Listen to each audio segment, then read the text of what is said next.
Hello बच्चों, हम लोग आज शुरू करते हैं एक नया टॉपिक और बहुत ही इम्पोर्टेंट टॉपिक है ये। और अच्छे से सीखो, सारी बातों को समझते हुए। मैं फिर एक बात अपने कुछ भी आगे बढ़ाने से पहले बोल दूं कि जब हम लोग चीज़ पढ़ना शुरू करें तो ज़रूरी नहीं कि हमें एक बार में समझ में आ जाए। प्लीज़ उसको एक या दो बार वीडियो को देखें तो समझ में ज़्यादा क्लियर आ जाएगा। क्योंकि जब पहली बार में हम लोग कोई चीज़ देख रहे होते हैं तो ज़रूरी नहीं कि हमें पहली बार में क्लियर हो जाता है। एक दो बार देखेंगे तो सारी बातें बिल्कुल अच्छे से क्लियर हो जाएंगी। आप अच्छे बच्चे हैं और सारी चीज़ों को अच्छे से क्लियर करते हुए चलिए। देखो, आज हम शुरू करते हैं एक छोटा सा टॉपिक, वेक्टर्स। ठीक है, वेक्टर शुरू करते हैं और वेक्टर की आज हम कुछ डेफिनेशन सीखेंगे। उन डेफिनेशंस को आज हम खत्म करेंगे, सारी डेफिनेशंस को, फिर हम उसमें आगे की तरफ प्रोसीड कर जाएंगे। देखो, सबसे पहला टॉपिक है वेक्टर्स किसे कहते हैं और उसका रिप्रेजेंटेशन क्या है। सबसे पहला टॉपिक है कि वेक्टर्स किसे कहते हैं, उसका रिप्रेजेंटेशन क्या है। तो उसको सीखने से पहले हमें ये सीखना पड़ेगा स्केलर क्वांटिटी और वेक्टर क्वांटिटी किसे कहते हैं। स्केलर क्वांटिटी और वेक्टर क्वांटिटी किसे कहते हैं, 9th में भी सीखा था, एक बार फिर देख लो। सोचो, मान लो मेरे पास यहाँ पर एक कार है। क्या है? कार। अब मान लो ये कार है, ये तो बस बन गई, कार नहीं बस है, बस। जो मान लो तुम्हारी इच्छा है, क्या फर्क पड़ता है। अब कह रहे हैं कि ये बस 50 किलोमीटर पर आवर की स्पीड से चल रही है। 50 किलोमीटर पर आवर की स्पीड से चल रही है, बस इतना ही बोला गया। एक दूसरी बस भी है, एक दूसरी बस भी है, देखो ध्यान से, ये भी बस है। बोला गया ये भी 50 किलोमीटर पर आवर की स्पीड से चल रही है ईस्ट में। ये वाली बस कहाँ चल रही है? 50 किलोमीटर पर आवर की स्पीड से ईस्ट में। और ये बस चल रही है खाली 50 किलोमीटर पर आवर से।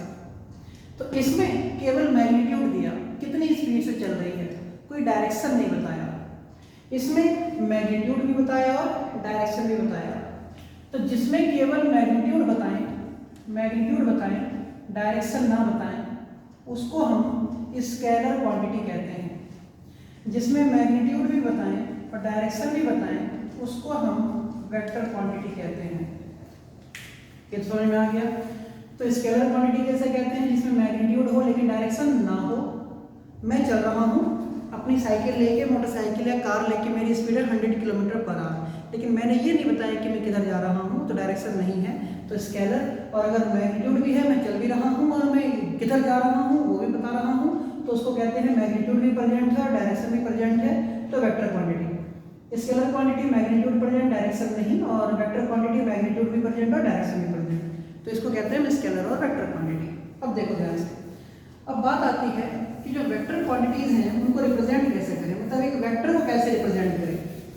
देखो ध्यान समझना, वेक्टर को रिप्रेजेंट करने का तरीका, ये वेक्टर्स तुम लोगों को कुछ याद भी होगा। वेलोसिटी वेक्टर है, एक्सीलरेशन वेक्टर है, डिस्प्लेसमेंट वेक्टर है, ये सारे, ग्रेविटी ऑफ एक्सीलरेशन वेक्टर है, ये वेक्टर्स हैं। मास स्केलर है, वॉल्यूम स्केलर है, एरिया वैसे तो वेक्टर है, अगले साल पढ़ना हम लोग पढ़ेंगे तो। स्पीड स्केलर है, डिस्टेंस स्केलर है, डेंसिटी स्केलर है, ये सारी चीज़ें स्केलर होती हैं।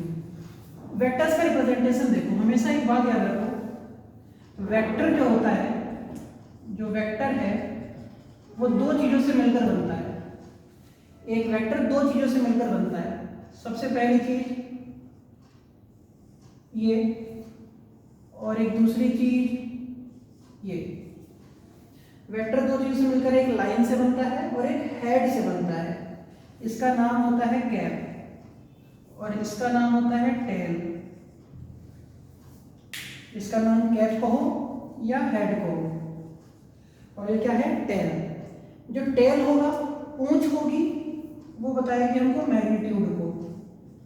किसको बताएगी?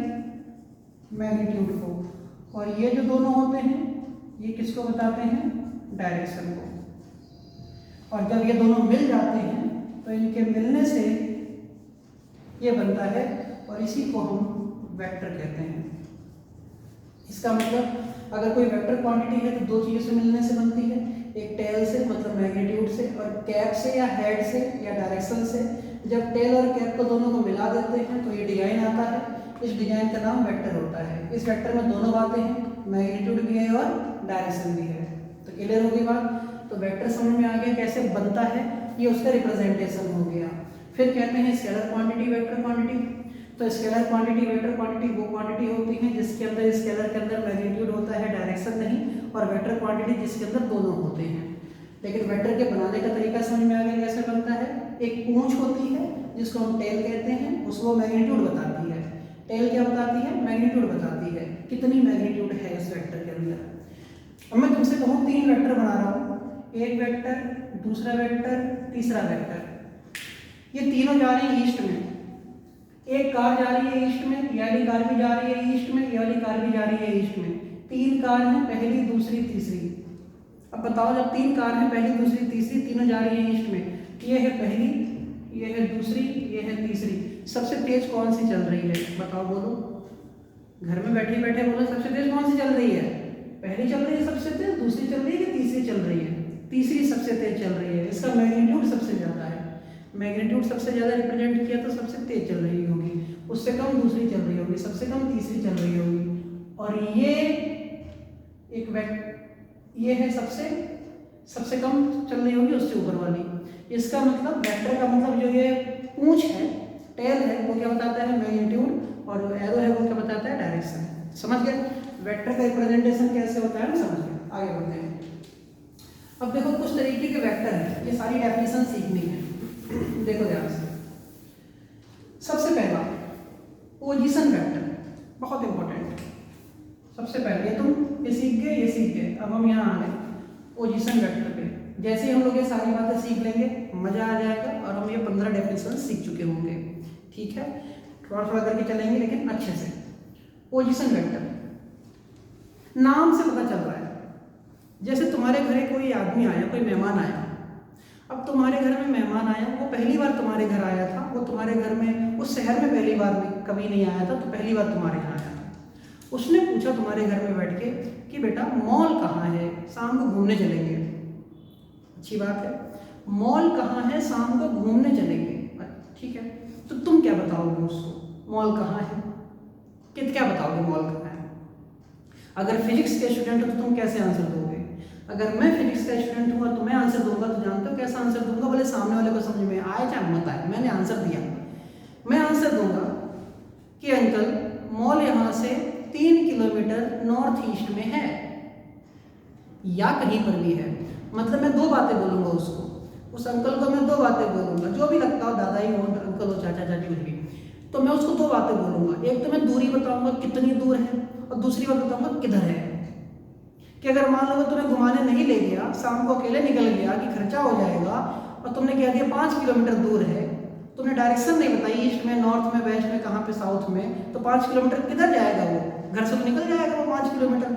जब 5 किलोमीटर चला जाएगा वेस्ट में, तो वहाँ जाके किसी से पूछेगा यार यहाँ तो मॉल है ही नहीं, वो कहेगा ईस्ट में जाओ, तो 5 और 5 10 किलोमीटर चलना पड़ेगा उसको। इसलिए आंसर क्या देना होता है? 2 बातें। पोजीशन वेक्टर, पोजीशन का मतलब उसकी दूरी क्या है, वो है कहाँ। वेक्टर का मतलब कि डायरेक्शन क्या है, कितनी दूर, किस तरफ। मेरे बच्चे हाँ या ना यार, कितनी दूर किस तरफ? 5 किलोमीटर दूर वेस्ट में, दोनों आंसर आ गया ना। 5 किलोमीटर दूर पोजीशन हो गई, वेस्ट में क्या हो गया? वेक्टर हो गया। 10 किलोमीटर नॉर्थ ईस्ट में, 10 किलोमीटर क्या हो गया? पोजीशन हो गया, और नॉर्थ ईस्ट क्या हो गया? उसकी डायरेक्शन हो गई। तो पोजीशन वेक्टर ऐसा वेक्टर होता है जो किसी चीज की दूरी और साथ में उसकी डायरेक्शन भी बताता है कि वो किधर है, किधर और कितनी दूर है। इसको ऐसे रिप्रेजेंट करते हैं। मान लो ये P पॉइंट है, मैं यहां पर हूं, O पर, मैं यहां पर हूं। कोई मुझसे पूछे कि ये P पॉइंट कहां है, तो मैं कहूंगा मेरे से ये P पॉइंट R दूरी पर है और थीटा एंगल पर है। अब मान लो थीटा इक्वल टू कितना? 60 डिग्री। तो कोई यहाँ पे खड़ा हूं मैं, मुझसे कोई पूछे कि P पॉइंट कहाँ है, तो मैं कहूंगा x एक्सिस से 60 डिग्री पर R दूरी पर है P point.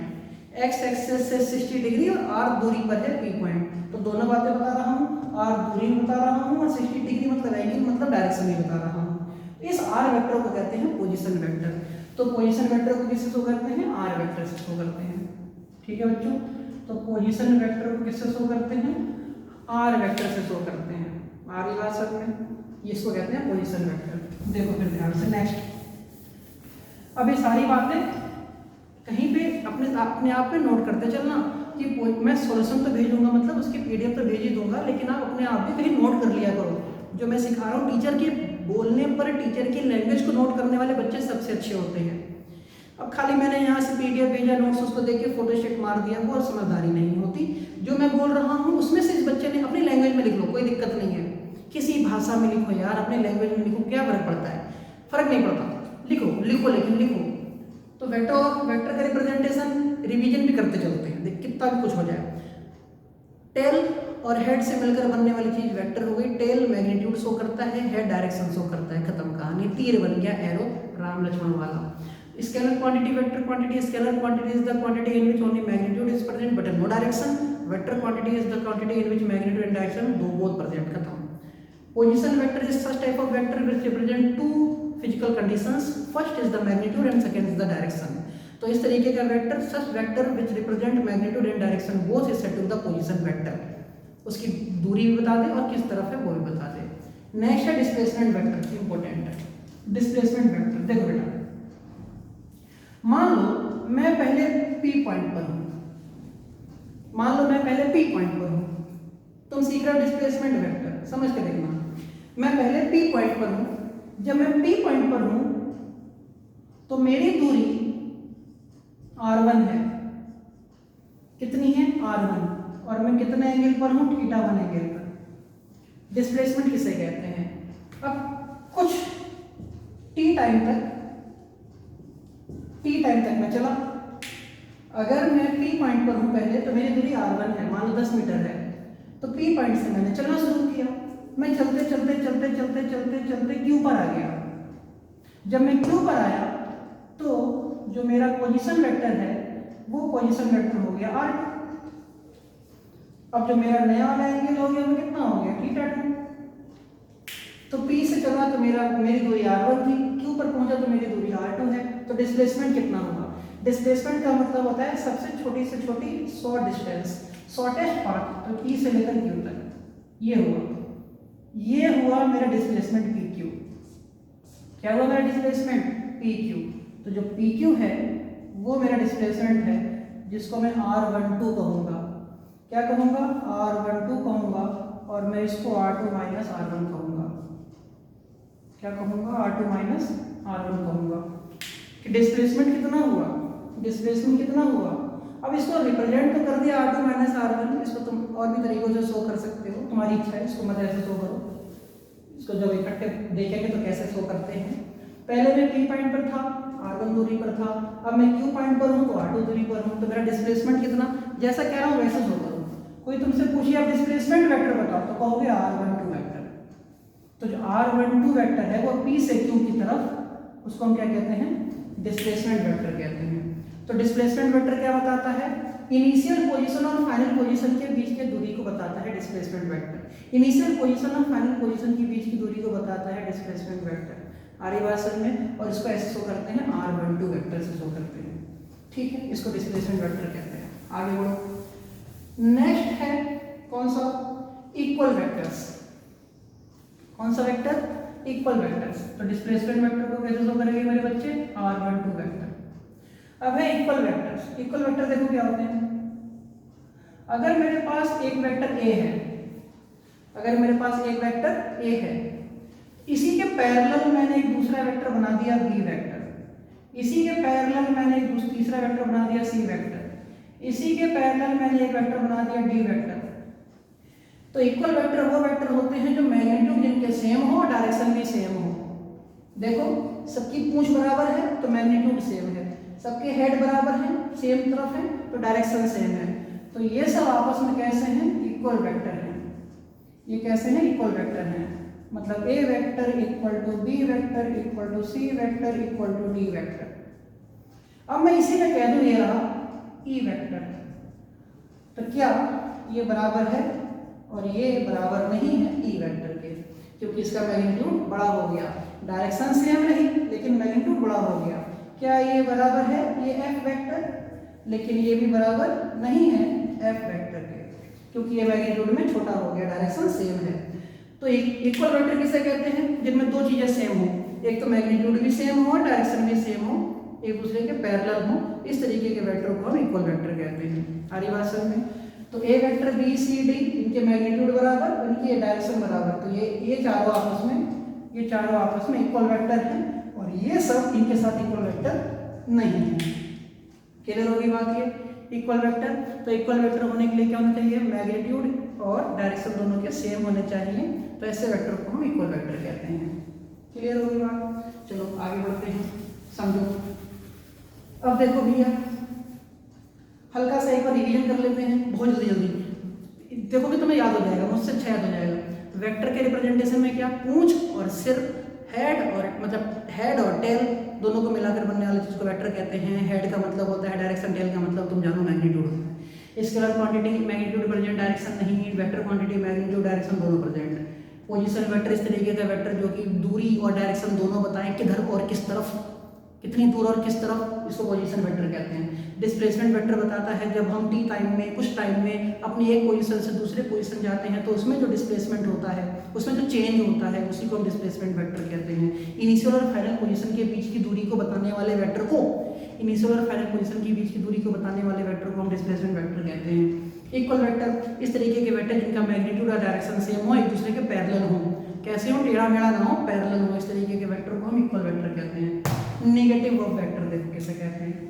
Negative of vector, ये वेक्टर ए है, मैंने एक वेक्टर बनाया बी।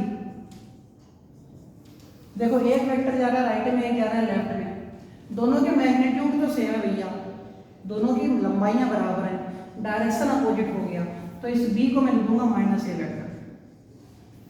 ये बी को क्या लिख दूंगा? माइनस ए, क्योंकि ए का उल्टा है, तो इस बी को कहेंगे नेगेटिव ऑफ वेक्टर। कोई तुमसे पूछे ए का नेगेटिव ऑफ वेक्टर कौन, तुम कहोगे बी।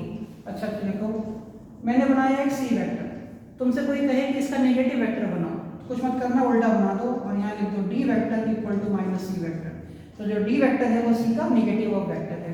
जैसे कि मान लो ये एम, तो कोई कहे इसका नेगेटिव ऑफ वेक्टर बनाओ, तो मैंने बोला एम इक्वल टू माइनस का एम, तो जो एन है वो एम का नेगेटिव ऑफ वेक्टर है। तो नेगेटिव वेक्टर होने का क्या मतलब होता है? मैग्नीट्यूड तो सेम हो, डायरेक्शन उल्टी हो जाए, बस बच्चों मैग्नीट्यूड तो सेम हो लेकिन डायरेक्शन उल्टा हो जाए, इसी को हम नेगेटिव ऑफ वेक्टर कहते हैं। समझ गए?